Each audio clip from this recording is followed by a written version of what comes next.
Hey everybody, welcome to Investing in Cannabis. I'm your host, Brandon David, as always. Really great episode, info-packed. This week we have Patrick of Canopy Boulder, one of the founders of Canopy Boulder. It's an IC news, so we get into the hot topics of the day like we've been doing every other week. I went out to Boulder to his beautiful office to interview both him for this IC news you're going to see now, plus a couple other episodes with current companies in the current cohort. We get into some really great topics. We get a little update on how he's doing and how he's sort of moved up the chain and investing in later stage companies as well as ancillary and hemp CBD based companies. But I have to say, for an IC news for this show, it has a little bit of a dark tint because it's such tough times in the cannabis industry right now. Nobody's getting paid. A lot of people are getting laid off. Founders are scrambling to survive. And over again, I hear from founders how they need to raise more money. Can you help me raise more money? They're giving up far too much equity. They're giving up that piece that's so important that you grind and you sweat for and you sacrifice. It's for the future. That's the only reason you're in this game as a founder. And most of the time, this gap is met with debt. In every other industry, most successful companies, they run on some degree of debt. But in the cannabis industry, as you know from watching this show, everything's all messed up. There's no banking, there's no small business loans, the government's not involved, et cetera, et cetera. Well, I'm happy to announce that there are other solutions out there, and we've created a new partnership with a great company called Bespoke Financial, and they lend specifically for short-term cash needs. So the reason your company's failing, it may not be your fault, which is incredibly frustrating. Maybe your partners aren't paying you. The dispensary isn't paying you. The whole supply chain is all messed up. So what Bespoke Financial does is once you issue an AR invoice, an accounts receivable invoice to anyone, then Bespoke Financial will lend directly against that AR invoice. This is an amazingly simple but very creative strategy that I think can really help a lot of struggling companies get through this little bridge time without giving away too much of the company, without raising and giving up too much equity. Anyway, if you are in this situation, you should at least check it out. Go check out Bespoke Financial. Go talk to Judson. Shout out Judson. Thank you for supporting independent media, guys. All right, let's get back into the episode with Patrick of Canopy Boulder. It's a great one. I learned a ton. You're going to learn a ton. Tune in, listen up, get acquainted.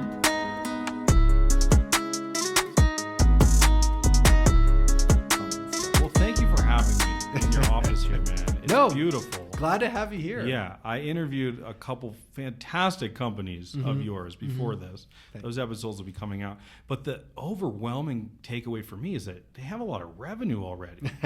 I thought you guys were an incubator. Yeah, as the industry's grown and, it's easier to get some traction, some early traction, but then there are also companies that, they're doing great and they've launched and then they start thinking to the next 3 to 5 years and they want help in sort of building a stronger business foundation or a strategic plan, or some they're like, hey, I'm going to hit this point where I need to raise $1 million and I don't have the connections. I keep pitching and I don't get callbacks. Because it's hard. It's hard. Yeah. It's a lot It's a very specific skill. It is. So, we work in all those areas, right? And we have our standard program, but we also work with each team to think about and work with them while they're here and beyond on what do they need to get done, right? So every founder's different, every team's different, and they have different things they need to work on. So we definitely spend time doing that as well. And see, one of the reasons I love interviewing people like you is you've been in the industry a long time. We met originally 2015. Yeah. probably 2015 maybe. Yeah. And you did Elevate. You spoke at yeah, Elevate that's right. That was in awesome. 2016. It was so fun, right? Yeah. I'm thinking about doing one again. Yeah. This year in LA. Well, somewhere. we should talk about that. Yeah, I really need the operational help. Like I just don't have time to do the nuts and bolts. Yeah, there's one of the things that we've been doing, and it was really partially inspired by the Elevate conference, is doing these sort of either super low cost or free conferences and seminars for entrepreneurs in the cannabis industry. And we did one in New York last fall, and it was like an activation, for the cannabis entrepreneurial community in New York, which is, a big market, but there's a lot of entrepreneurs that are hungry which for is exactly what we did in Oakland in Yeah. 2016. And it was an people come up to inspiration. me all the time and they're like, I met my first investor, I met my co-founder, and I was like, I was just high. I was just having a good day, You're like, awesome. Yeah, I'm glad you had as but good it was time as really me. fun. I felt like Oprah for the day. Yeah. It's a great thing, and now we can do these types of things, whereas and get really good people to attend. Back in like 2013 when I started, I remember going to conferences and investor things and entrepreneurs would get up on stage, and I was just like, oh my gosh, it's not where it needs to be right now. Tragic. Well, it was rough. Yeah, it was rough. it was. But so that was part of the inspiration for Canopy Boulder as well. But yeah, so we met originally there. The reason I bring this up is you've seen so much growth in this industry, right?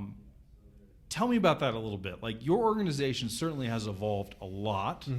I mean, the two companies that I interviewed today, I don't know if this is indicative of the rest of the cohorts, but they're both sort of ancillary, not THC stuff, which allows their valuations and their markets to be much, much bigger. How much are you thinking about that today? How focused are you on THC stuff? Yeah. So the quick answer is we are focused on it, but probably not the way that people think. I mean, we look at the THC world, the state licensed businesses, the Canadian licensed producers, and everything else around the world as sort of like this early indicator for a bigger cannabinoid market.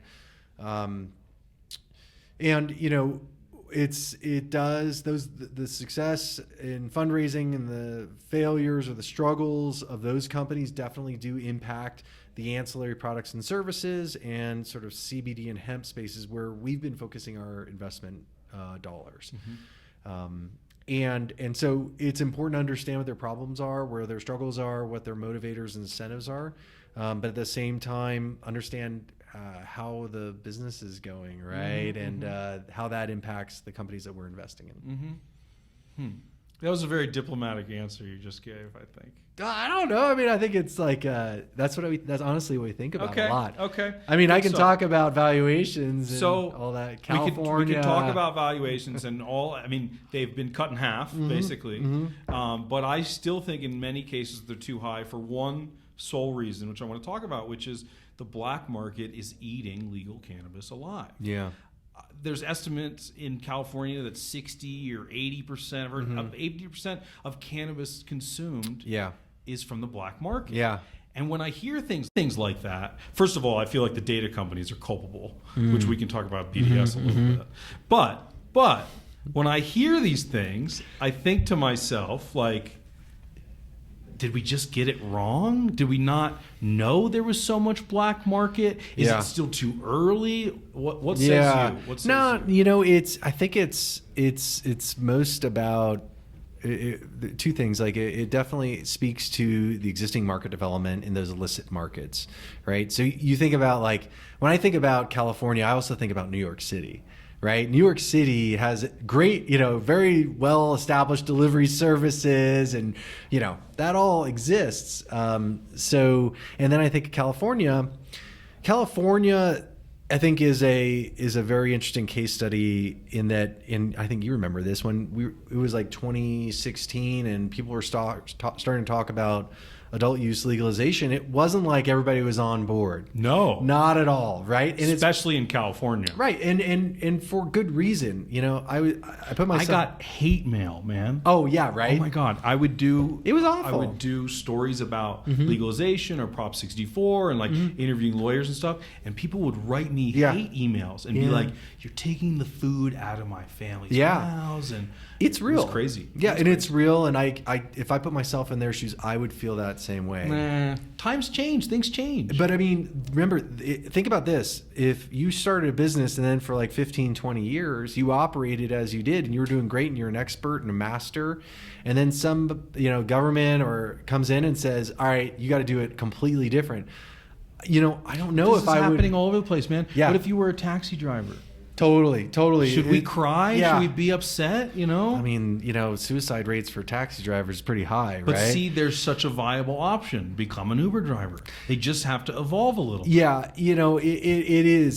There's a lot of nuance in there. It's certainly disruptive. These aren't simple. These aren't simple questions. No. Unfortunately, they aren't. But when I compare what happened in California to what happened, at least my perception of what happened in Colorado, my experience, it felt like everybody was kind of on board in Colorado. They're like, this is a grand opportunity. We've got led by some of the greatest minds in the industry, and we didn't have 15, 20 years of historical businesses not paying taxes, doing what they like, but supplying a very healthy market need. So I think California will get there and it will be better, and we'll fix the taxes. They'll fix out the licensing and it'll normalize, but it's just going to take a little bit longer than I think people thought. Well, that's a very positive outlook. But I think if you're one of the dozen firms that have put millions and millions and millions to work in California, basically with the exception of a couple companies, and you know who they are, that money was wasted. It's it's going to be one of those things where it's taken longer. I mean, look, there are a lot of people in the cannabis industry in California, and again, a lot of them have been in business for a long time, so they have a lot of passion about the plant and helping people. But at the end of the day, a lot of them are wondering what happened, and they're holding on, and I think it'll just take time. It will. I mean, look, everybody dies eventually, right? Well, hopefully it's not on sort of generational scale, but it could be. It is. It is. Look, I was born and raised in California. We've had a very robust medical system since 1996. And way prior to that, I mean, that's where the Deadheads were. Yeah. That's where, early hip-hop comes from. Yeah. Like, cannabis is synonymous with California, right? And so every day you've got this problem where it's like, well, my cousin can sell me this eighth for $30. Right. Or I can walk to MedMen and it's going to be $65. Right. And how do you grapple with that? Yeah. I mean, hopefully with the power of the internet and the sort of availability of information, that the licensed businesses can more clearly make an argument to consumers that it's tested, it's free of pesticides, or it was made with living soils, or something that differentiates them from the illicit market operators that don't have that information. Look, I remember, it was HempCon. Didn't they do a bunch of testing of products after HempCon? And they found some super high percentage, like 80+% of the products tested hot for pesticides. For everything. Yep. And I remember reading that article with somebody in my office and just being like, wow. I remember that exact percentage too. Yeah. And I said, not exactly medicine. Yeah. Which is, one of the terms that we'd always hear. Well, medicine when we were in California. And I was just like, I don't think those two compute. So maybe these are things that help consumers realize, that it's worth paying the market price in the legal market for it. But at the same time, look, we got a lot of things. These are growing pains, the taxes and things, and hopefully we're getting those things solved, right? Hopefully. Tell me we're getting them solved. Well, Brandon. here's the issue, and this is my show, so I can be outrageous if I want to be. California is like living in a socialist republic. Bernie Sanders should like put his face on the flag, Right. Because that's what it's like living in California. It's Right. completely unbusiness friendly. The only reason we're so productive is because everyone's so goddamn smart. Yeah. That they just overcome all of it. Yeah. And that's what's happening in California. The state is doing everything they can to make it super hard Yeah. for cannabis companies. Yeah. You know the things. It's just, Banking, it's mind numbing. It's mind-numbing. And They raised the taxes in California in 2020.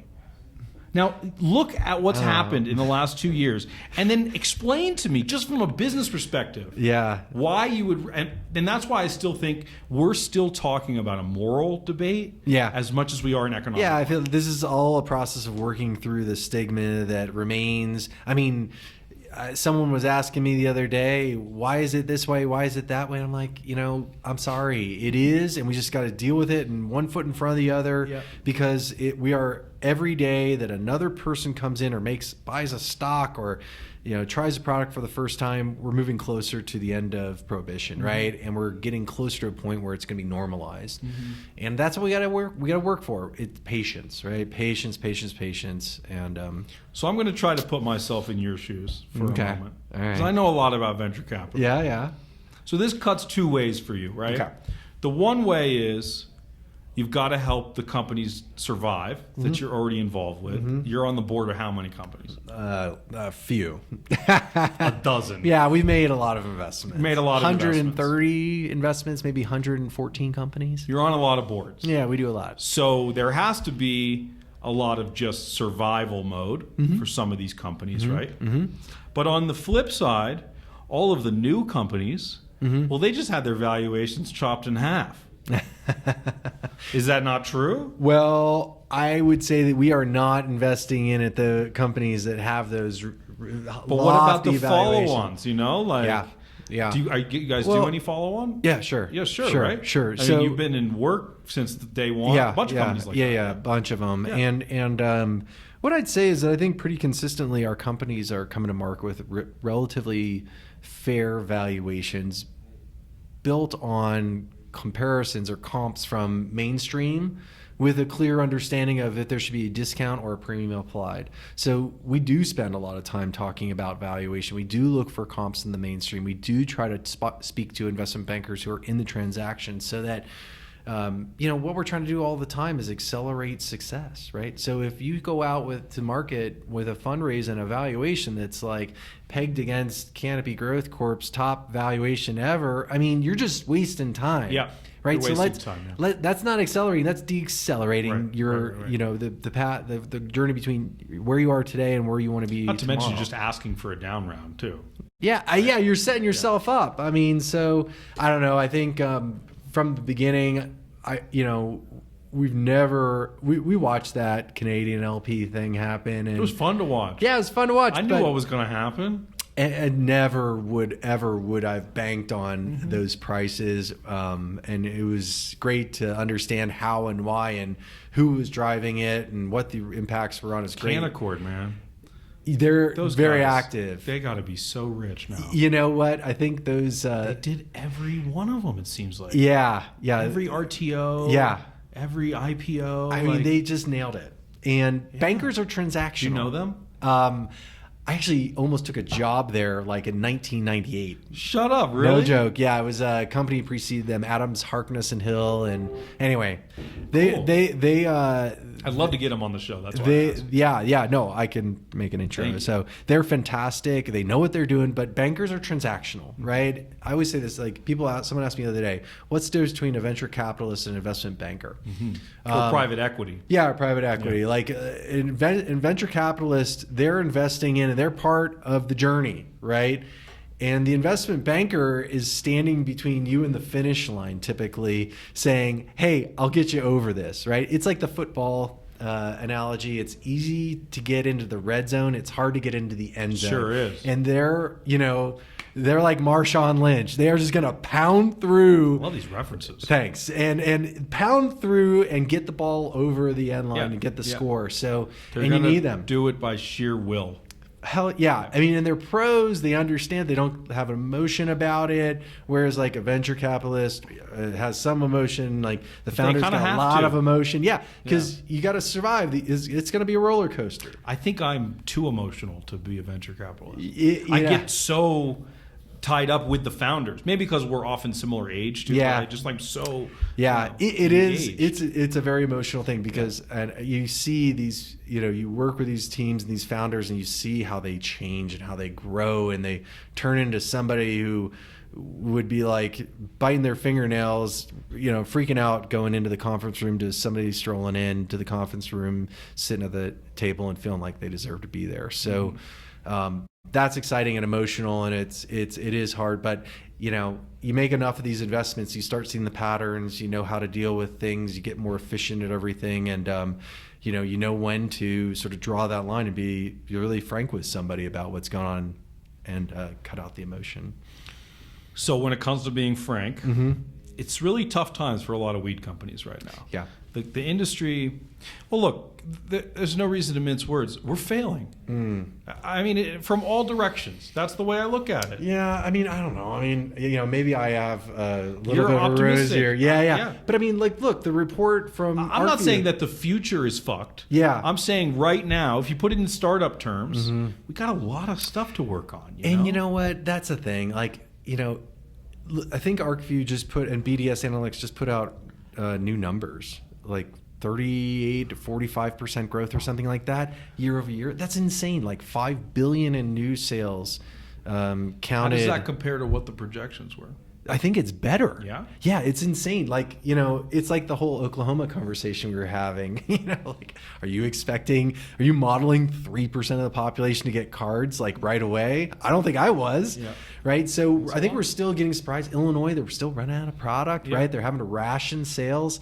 Yeah, but that seems just to be a cannabis dilemma. Yeah. In new markets, right? I mean, always be hey, at least it's consistent. Like we see that happen over and over. And that's motivating and that's inspiring. But you're right. Like what you're talking about is, are we, anybody can get excited and these numbers are compelling, but if you can't make a profit, or you're struggling to make a profit when you're still growing and you're in in this big market, like that's where it's sort of it's hard. To give them credit, back to what we were talking about before, this was the huge fear of the anti-corporatization or anti-legalization of cannabis. And we're kind of in this weird middle ground where, from my perspective, the cannabis is more expensive due to taxes. In a lot of cases, it's not as good as it was before because of overregulation and track and trace and cultivation, supply chain, and all these you might not things, be as close to your farmer. And so we're in this situation where we're sort of paying more for less. And I think this is like the small grower's worst nightmare. It's like this, are we all going to be smoking Bud Light? Like there literally was a company in New York that named their new pre-roll Bud Light. And I was like, really, guys? Like, this is where we're going? This is what we're doing right now? Yeah, don't you ever, you hear that stuff? I'm sure you do. And you're like, I would love to have been in that room when they were, coming up with that idea and thinking they were, lighting the world on fire with these new creative ideas. I get all these PR emails. I'm sure you do, too, right? And they're like, yeah, we're launching today brand new product line of pre-rolls, Bud Light. And I just responded. Nailed it. I know this woman. She emails me all the time. Not to be named. And I just responded, really? Yeah, really? Question mark? Really? Yeah. More power to them. Yeah. I'm a capitalist. If somebody wants to buy that. Yeah, you know what? And that's the thing is who knows? Maybe it'll blow up, be wildly successful, and Budweiser will be okay with it and not sue them 6 ways a Sunday. So, yeah. But I think, look, in 2013, when we started looking at the cannabis industry and I started going to all these conferences and literally taking out the consultants, the licensed consultants, and getting them drunk to hear all their stories and the truth. It's ironic that you have to get weed consultants drunk. Yeah, right. I wanted to get the truth out. I mean, they were all like, this IRS code 280E thing, it's bigger than people realize. And people didn't even talk about it for a while. Yeah. They didn't. Right. They were just like, oh, well, weed's going to be huge, so we'll be huge, and it'll all be huge. Yeah. High tides rise all boats. I can't tell you how many times I heard that stupid. And it will. And it's just you have to get these fundamental issues out of the way, IRS Code 280E essentially makes it very, very, very difficult, almost impossible for a lot of licensed businesses to turn profits if they are doing everything in compliantly, they're paying their taxes, and they're paying a fair wage to their employees. And that's what's painful, I think, for a lot of entrepreneurs, and why we hear this angst, from so many people that we speak with, because they're seeing some numbers go up and to the right, and then they're looking at the what they're left with at the end of the month, and they're like, Jesus, I didn't make any, I lost money. Mm-hmm. What the heck? This doesn't make sense. Mm-hmm. It doesn't make sense. And there are some interesting propositions on the table about how to make that work in California. The best of which, I was just talking to Joyce of Big Rock about this. Yeah. The best of which is to keep the effective tax rate the same, but push it completely to the consumer. Interesting. So like the end price of the eighth would be the same, but instead of the whole supply chain paying taxes, it would just be the end consumer. Yeah. I think that's a way to make these companies a little more solvent. Yeah. I don't know. I mean, or survive, something like that. Something's got to change. Something's got to change. Yeah. And that's why I say, and I hope it's not too dismal, but like if I was giving the cannabis industry a grade right now, okay, maybe it's not F, but it's like C-. Well, I mean, I think it's again, it all is sort of born out of the prohibition and, the legislators' fears of taxing it at a fair rate and not at some excessive rate. But it's also like that was part of legalization too, is that, we made these promises to spend the tax dollars on things like education and, drug rehab and things that, mental health. And those are good things to spend money on, right? But it's a lot of money. So is it organized? Is there a conspiracy here to keep the industry down, or are we just clumsy? It's funny. After Colorado legalized, we were very close with some of the advocates and legalization experts that were getting called to go to different states, and then we sort of chat with them when they came back and just network. And they were saying, like, what was it like?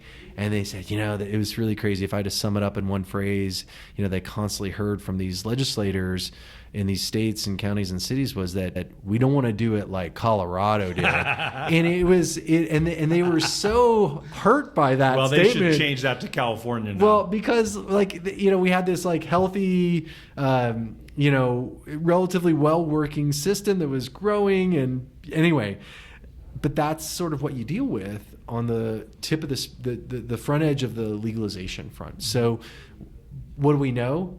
Everything, nothing's permanent, and the regulations get looser and more business friendly every month, and we're getting there. Yeah. That's why I say I believe there's a light at the end of the tunnel. I'm optimistic too. Otherwise, you couldn't be in this industry. But currently, if we're being real, it's not going so well. I'd probably, if you forced me to give somebody an F, I'd probably give it to those fear-soaked legislators. Let's talk about Laurie Ajax. How about that? She's the cannabis czar in California. I've been talking shit on her for a while. I'm trying to get her on the show, but anyway. I mean, hey, look, California ain't easy. You talked about it, like, it's not even just easy having at all. a normal business in California. And there's so many people, and it's so diverse, and oh man, it really is a nightmare. So it's a thankless job. It is. But you know what? Somebody's got to be critical. Results matter. Results matter. Right. And for a long time, it's getting a little better, but in a long time, I feel like no cannabis company or person wanted to say anything negative about any other cannabis person or company, because there was this idea that, like, we need each other. Yeah. But, like, that's bullshit. Like, there are good and bad products and companies in the 100%. world. And if you don't criticize the bad ones, the good ones don't rise to the top, right? We should be judging people on products on their merits, not on just their existence. Yes. Or what celebrity they have backing them, or whether they have a 1% minority equity partner. This stuff that effectively has not mattered. Yeah. The whole social equity thing, I think about it a lot, and I go back, boy, oh boy, if we could just make it, if we didn't make winning a license like so hard and so expensive, I feel like, and we do that, or the legislators, the regulators do that because they're so scared of the product and how they could create a zombie apocalypse or something ridiculous, make the sky fall, we would have perhaps these wouldn't be issues. Yep. I mean, I don't know. I can't say that with 100% certainty, but I just wish that we could experiment with that and see how it happened for people of color and women and people that don't have stacks of cash and back to but the problem get a is, license. As hard as they tried to make it equitable, Mm-hmm. the private equity New York guys came in and bought all those licenses anyway. Isn't it crazy? It blows my mind, and that some of that stuff does happen where, like what you're saying is somebody gets a license and then there's all sorts of sneaky ways the investor gets control of it or buys these people out, and then they're just sitting on the cap table. They aren't, they're not really running the business. It's it's aggressive. It's aggressive. There. Isn't it? It's aggressive. I mean, it's kind of fun. It's kind of sharky. It's fun if you do what I do. Is it fun for you, what you do? Well, I love what I do. Yeah, so I can see that. But it's funny talking to these folks who run the MSOs, the multi-state operators in the United States, and the people who are in charge of like M&A or corporate development or whatever you want to call it.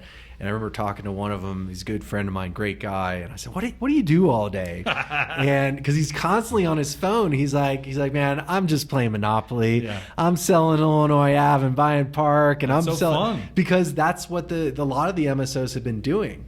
I think we're seeing a shift now in what the investor community wants them to do. It's not just about acquiring licenses and having a footprint. It's like, can you run them as a business? Make money? Yeah. Can you make some money? What a novel idea that in a business you would make money. Yeah. Not your companies. Your companies are making money. They just told me. Yeah. People we're doing well. The companies are doing well. But you remember a lot of the big. When we're talking about these investors on Wall Street, usually they're distressed asset investors, people that were in hedge funds or distressed real estate. Yeah, they're calling me right now. Yeah, and they're looking at things very differently than they're like, shit's really cheap now, right? Yeah, yeah, it is. Yeah, you look what you did. Look, that's where sometimes it's nice to come in the second wave or, buy licenses. Not buy to win one, but buy one on the secondary. My market. family's in real estate development for like 40 years. And there's a saying that in a luxury hotel, like a 5-star hotel, the third owner makes money. I love that stuff.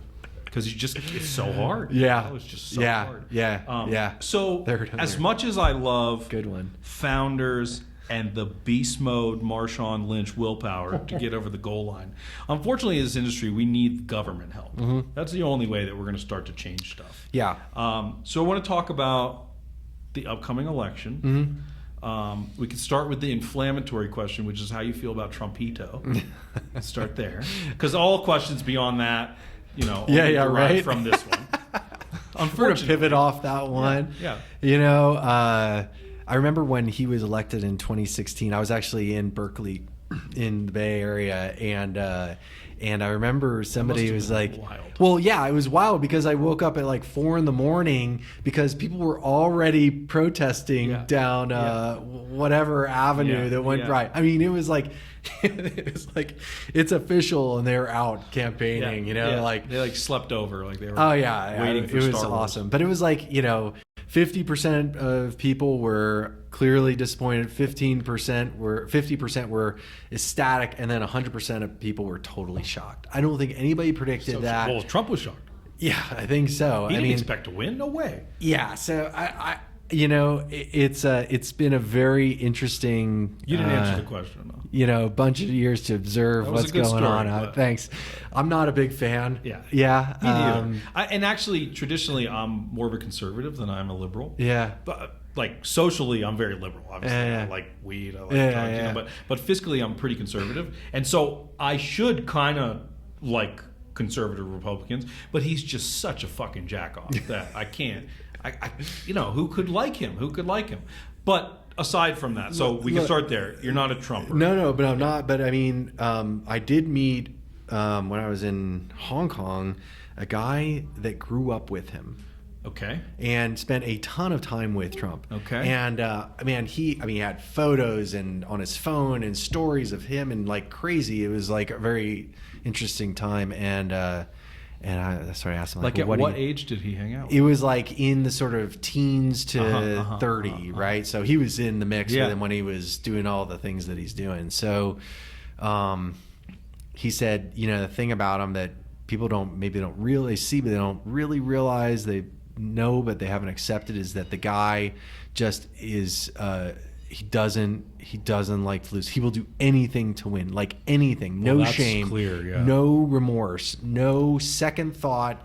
All he cares about is winning. And he, like he says that, he's like, we're going to win so much, you're going to hate winning. Like it's you hear that and you're like, oh my God. Was that your Trump impression? Yeah, thanks. I've got a better one.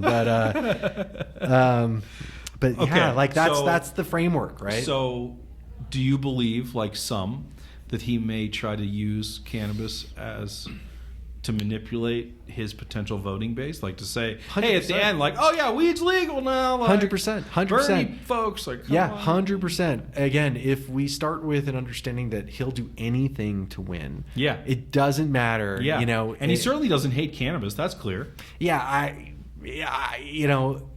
He'll do it. Whether it's right before or dangle it out there for after. I don't know what the best. But you think it could definitely happen. I don't know if it will happen, but I would not. Yeah, it's not something I'd be him. like, no, that won't happen. In some ways, like, what does he have to lose by doing it? Do you think his base is going to be upset about that? No.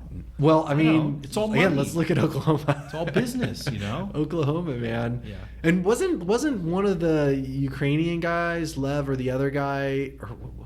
I thought there was some connection. Maybe it was through the Kushner family and some investments that they were trying to win a license. I think it was. That's definitely true. Lev Parnas and as they should, their last name is Kushner. They're made for this business. They're made for it. Oh, come on. They're definitely getting high. Ivanka's definitely fucking getting high. Just look at her. Like, she's getting high. Anyway, and Boehner's on like board of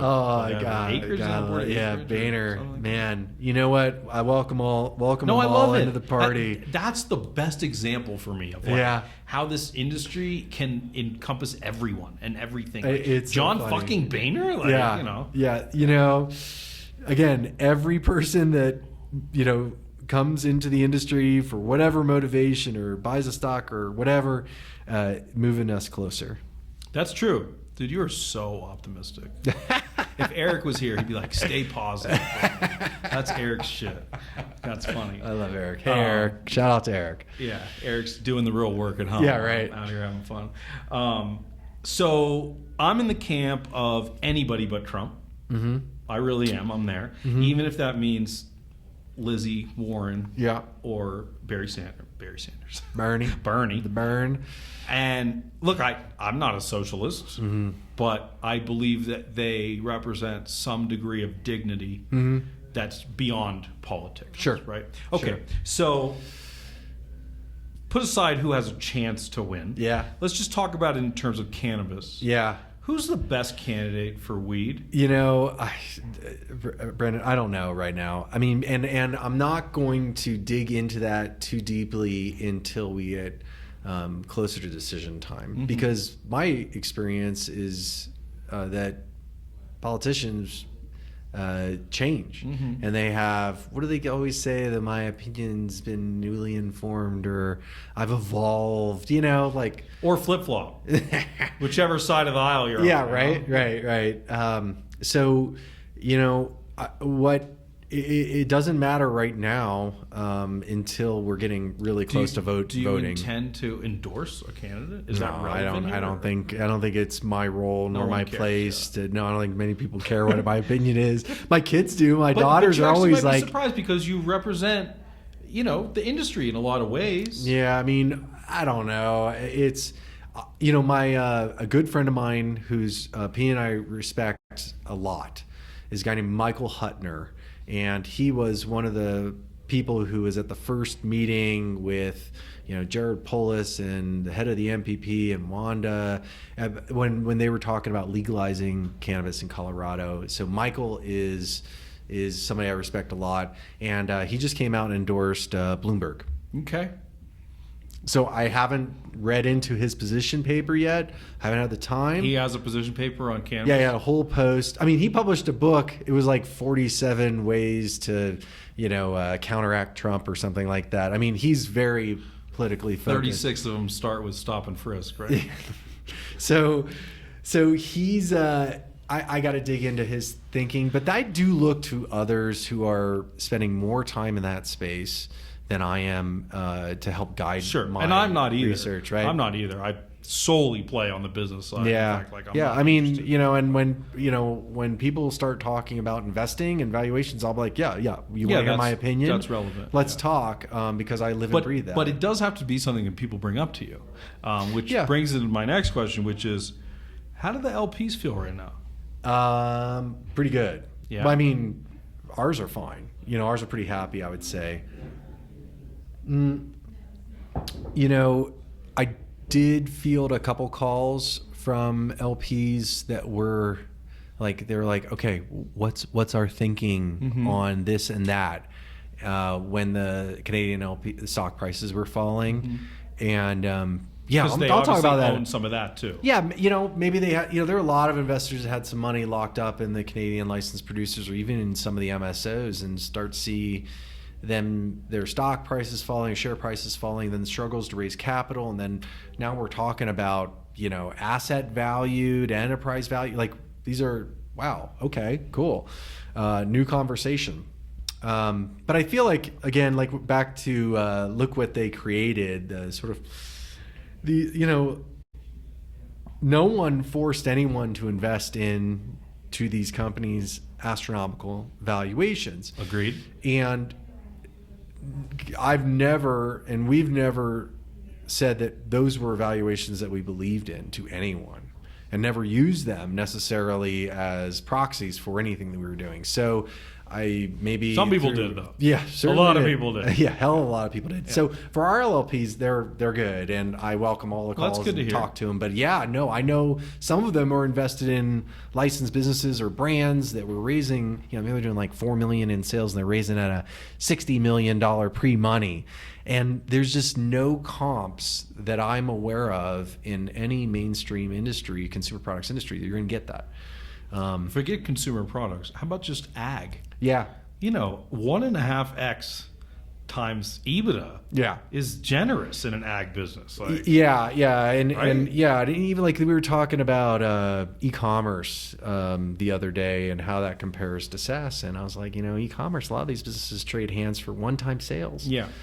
And top line. So you'll look and see in our portfolio there ain't a lot of e-commerce companies. Right. Because there's no barrier to entry. It's so easy to start. Right? And the pot of gold at the end of the rainbow is not what we're looking for. Our investors want. So but we will invest in. And what do you mean by that? Say that again. There's the pot of gold at the end of the size of the pot of gold at the end of the rainbow isn't big enough. Isn't going to be big enough. Okay. So. But for some it is, right? I mean, if you use if you're a founder and you don't take on money and you can grow your e-commerce business to $10 million and you own 100%, you can find somebody that takes it off your hands, like. So how do you feel about these marketplaces that are popping up all over the place? Yeah, like we were invested in a couple of them. Like an Apex Trading or a LeafLink. LeafLink, yeah. I think Ryan's going to be on the show again. Yeah, sharp guy. Yeah, sharp really sharp. guy. He's been on the show before, but really sharp. Really doing good work. Mm-hmm. Those have.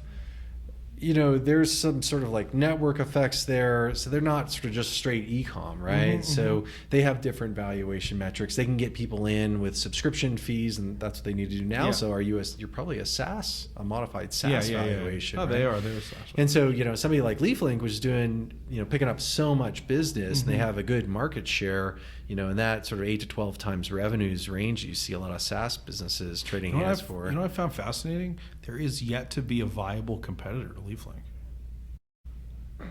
Do you agree with that? It's a hard business. It's a hard, but I mean, there have been several that have tried. There's a lot of people really, that are trying. There is no number two, basically. Yeah, there are some out there. Maybe they just don't get the headlines. They got their heads down and are grinding it out and growing every month. And we're invested in Apex Trading, and John Manlove is a rock star, and he is doing everything right. And why did you do that I don't know about it. Tell me. Yeah. Well, John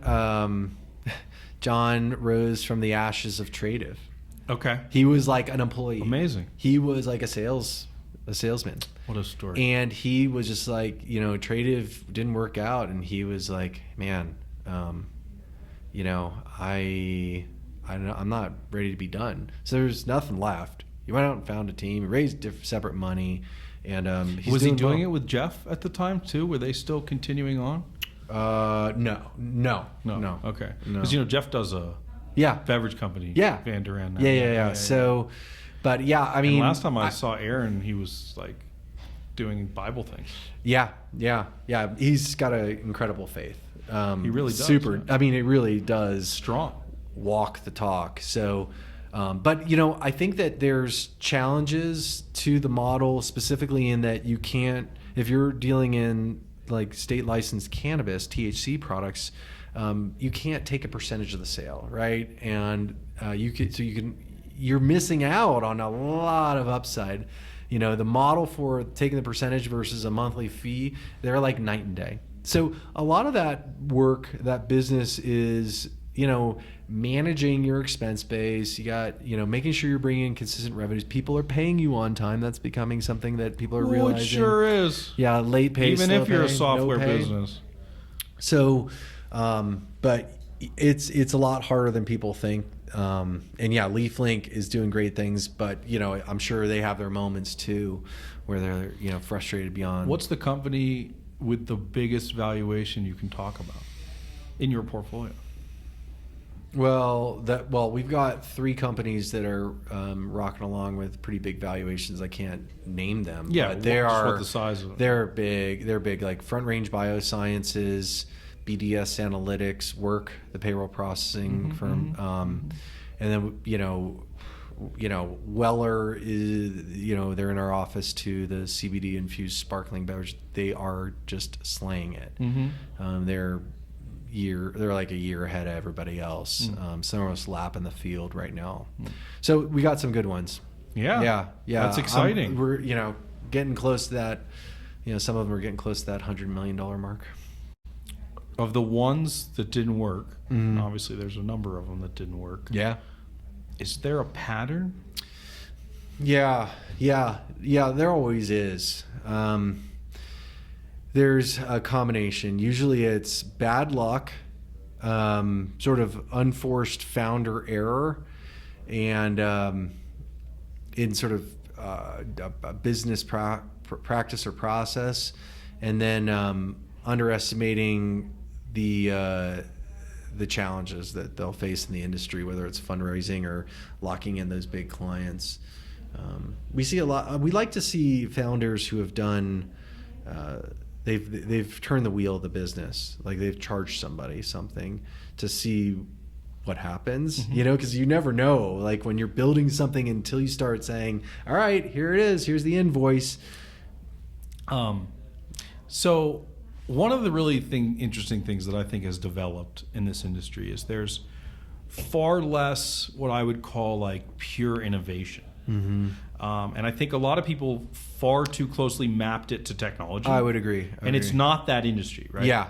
This is an ag or CPG industry, right? It has different set of valuations, whole thing, everything is different, right?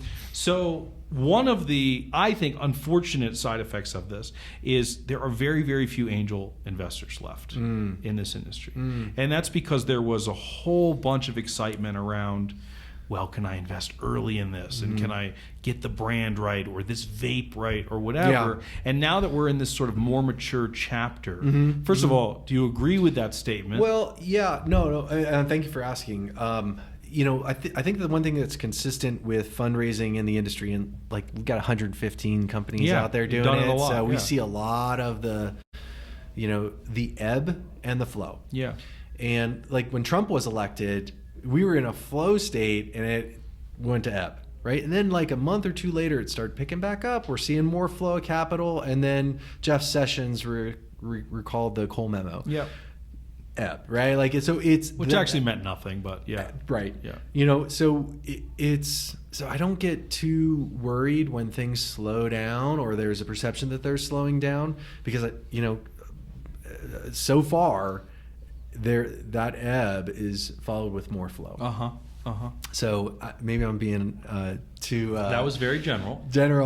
So my point is, we still have a large number of angel investors that we're in touch with that are actively writing checks. There are more venture capital firms in the industry than ever before. But firms, see, that's the difference, right? Yes, there are more funds than ever, but just the guys writing $25,000. Yeah. Well, and that's interesting too, Brandon, because it's changing. There, like the micro ventures type sites, they're slaying it, doing well. Yeah, they're Seed Invest. Yeah, Seed Invest, Republic. So maybe the retail investor has matured enough that they know they need help. Yeah, and so they're giving money to you. Yeah. They're giving money to Seed Invest. Yeah. And I think which is how every other industry works. Look, I mean, sometimes investing, if you're an angel investor and you sort of open your doors to cannabis, it's like going to the Cheesecake Factory or like picking up the remote in the middle of the night and like trying to choose, what's your entree going to be of like 300 options, or like what channel you're going to watch over 1,000. Even what you choose, you're not sure is the right choice. Yeah. There's like the too many options. Like, well, that's the fun part about what you do, right? So filtering them down, I think is look. We thought that from the beginning that would increase the probability of a successful fundraise. We've seen that happen, so we're just continuing to do it and do better every time. But I mean, there's a lot of angel investors still out there. They're just being a little more selective, or they saw like their broker account where they had all their Canadian stocks, come down significantly. That'll slow your roll, right? I mean, that slows things down pretty quick. Absolutely. Yeah. The cannabis industry is hurting now, and the economy hasn't even turned. Right. Imagine what's going to happen then, Yeah, God, we've had such an incredible run in this economy. But even if it's 2021, whatever, whenever it comes, like, is the weed industry going to be in a good enough place by then that... Well, so it's a great question, because you immediately think, like, what can you comp to? So if you look at beer sales, right, cannabis industry is taking a bite out of beer sales, but in down economies, beer sales really don't fluctuate that much. Yep. Nor do natural products. We're going to find out how recession resilience, whatever word you want to use. Yeah. No, it's... But doesn't that lend itself to the Bud Lights of the world? Unfortunately. Yeah, see, these guys are genius, right? Like, what do we know? Get them on the phone. Yeah, let's call these guys. Writing checks. Yeah. All right. My wallet is open. I want to touch on just a couple more topics here. Vapegate was a big part of last year. Yeah. And there was a lot of headlines. There's a lot of fear over what I think is a very small number of incidents from mostly illegal products. That's my summation of it. Yeah. But what are the lasting effects there? What does that mean for your business? I think in terms of the data, people kind of gravitated a little bit towards edibles or a little more towards flowers. Yeah. How much do you think about that? Well, I think first off, it was interesting to see how everyone reacts in different ways. Some people immediately push back on social media, and and some people. I remember there was an article in one of the trade journals or whatever newsletters, and they had all these people in these companies saying, I don't really think this is going to impact vape sales. And I was, you gotta be kidding me. When it lands on the cover of USA Today and the governor of Massachusetts is like banned, I mean, it's going to have an impact. So like, I love this stuff because it helps you understand where everybody stands. And that's nice. And how they react to stuff. How they react to things. And it's a coaching point and teaching point, learning point for even our entrepreneurs. Yep. If they, start minimizing or, whatever, we have an opportunity, I have an opportunity to step in and say, hey, like don't react right away. Sleep on this. See how things develop, because you never know what tomorrow brings. And we didn't know early on what the real cause was. We had sort of a sense. People were talking about the vitamin E acetate, and that seemed to make sense. But there were all these stories like, Uncle Jim, he never smoked weed in his life, and he did love that, that Juul pen, so but we started seeing things and What accent was that? I don't know. I spent a lot of time in the South, so it's an aggregation. But I think you're getting your question. What's the remnants? What's going to last? I think we will have a bit of a residue on vaping that will drive safety, which I think is a good thing, and it will force people to think about the fillers, the additives, force them to think about their device. And it's an opportunity for people that are doing good work to win and distance themselves from the folks that are just slinging it, right? I think another residue or remnant of the Vapegate will be a focus on kids. And it brought that issue to the surface. And look, I mean, we don't want to punish kids. Kids make mistakes, but at the same time, we need to encourage legal use and responsible use. So if it gets the conversation going around vaping and kids, great. I have that conversation with my kids.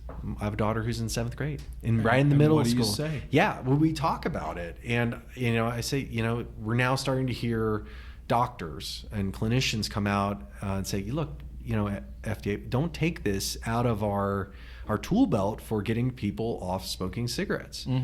Okay, so now we're having some cooler heads conversations, and that's positive, and it makes me feel better about the future. What does she think about what you do? It's an interesting thing. She's highly intelligent. Well, look at you, obviously. Her mom must be really smart. Yeah, her mom's really good looking, so that's helpful too. So you just called your daughter hot. Different. We're not going there. I'm not doing that. Not the Trump.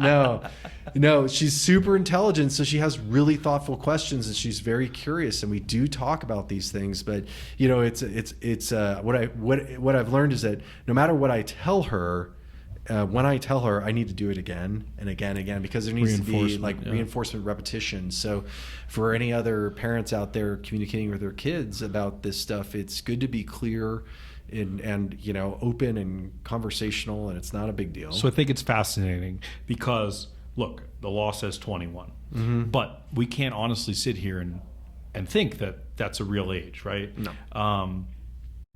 When is an acceptable age?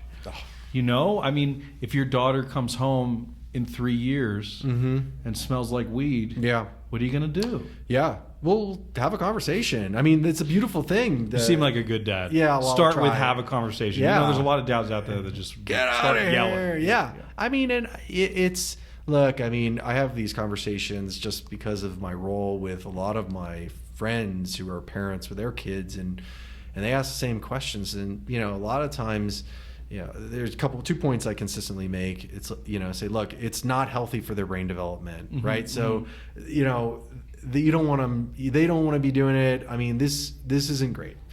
The second thing is, I'd rather, I mean, it's not like going out, drinking a 6-pack of beer and getting behind the wheel of the car, right?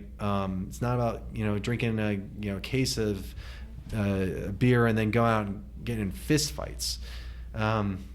So if you are forcing me to choose what I would prefer, it'd probably be cannabis, honestly, because, alcohol is way more dangerous than cannabis. And, again, this crazy stuff that we have to deal with, the laws and the regulations and, treating it like kryptonite or nuclear material. That's just new, though.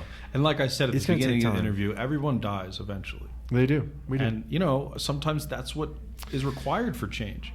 And, the older we get, hopefully the wiser we are. Hopefully, but, some people, that doesn't work that way. Yeah. Well, that's kind of a good transition. I want to talk just a little bit about you. All right. To get out of here. We talked about your family a little bit. Yeah. You've been in the industry since it's been an industry, give or take. Yeah. 2013 is when I started. There, we stand on the shoulders. There was medical. Yes. But I don't want to go there. Yeah. You've been in it a long time. Yeah. How has your personal relationship with cannabis evolved? Yeah. No. My story around why cannabis is around my health and wellness. I was getting sick and having to go on antibiotics, and I couldn't deal. My immune system was really not functioning. And after a lot of work and seeing a lot of different doctors and practitioners, we found it was sleep. I wasn't sleeping enough. Mm-hmm. So I told one of my buddies. How much were you sleeping? Like 5 hours? Yeah, maybe like 5 hours. Yeah. And it was like inconsistent too. Yeah. So I couldn't get into a pattern. Yeah. But I was riding my bike up, doing 100-mile bike rides and climbing mountains and But you couldn't sleep. Yeah. But I was wearing myself down. And I told my buddy that the doctor given me, sleeping pills, and they were totally working. He's like, you don't need that. You need an indica. And I was like, what's an indica again? And he's like, just you wait. Has your doctor said this? No, this is one of my cycling buddies. Okay. So the next time we were out biking, he brought me a little, the little cartridge, a film cartridge of. And this is 2012, 2010. Yeah, it was probably around there. Yeah. And I'd casually used, Sure, and loved it, but just either through availability or busyness or something else. Life, yeah. But then I had a reason, and he got me this indica, and I slept like a baby. Do you remember what it was branded? Do you remember who it was? No, I don't. I remember where it came from, and you know what? I go back to that store still today. Interesting. 100%. See, my original vape was ABX from Canacraft, and I rocked that shit all the time, everywhere. Well, I know the company. I know the dispensary where it came from. Oh, you do? Yeah, it was called the Green Room, and it was in Okay. Boulder, Colorado. Now it's been rebranded, new ownership. I still go there, and those guys Cool. are great. Yeah. That's cool when you find your little home. Yeah, You they know, know me, I don't and go we to talk, MedMen, and we catch up, and I ask them like, what's working, what's selling, what's not. Yeah. Like That's we very valuable. We have good Yeah, conversations. yeah, that's cool. So at the end of, obviously you don't get high all day. I can see that. At the end of a hardworking day. What do you mean? How do you or know? week- How do we know? Because I get high all the time. So I know You're when like, people I are know. high. Yeah. I can see I it. see it, yeah. It's your adept impressions. That's how I Yeah, know. maybe that's At the end of because this, I'm you're going to give us completely the high. Trump. Yeah, right. Trump impression. We're Tremendous. going to make its own clip and we'll send that to you. Yeah. What the fuck was I talking about? Your own personal experience. So Yeah. at the end of the day Yeah. or at the week, Sleep. what do you smoke? How do you consume? What are you into? Yeah. A combination of vaping and edibles. Yeah. Nightly? Yeah. To sleep. Cool. 100%. See, I think, look, obviously you don't have to consume cannabis to be in this industry. There's plenty of people that don't. But the people that don't, I'm kind of like, why are you in this industry? It's kind of confusing for me. It's not a judgment. I totally confuses know. me. I met somebody the other day, and they were like, "You might be surprised, but I don't consume." And they were like new into the industry, and Did like, he have a suit jacket on? yeah, I'm just like, sometimes I'm like, like setting the watch, Yeah. until it's like, well, yeah, kind of, I think that sometimes early entrance into the industry, there's this concern or feeling they need to have a cover because they just don't know that they're just not woken to the prevalence. Yeah. Stay woke.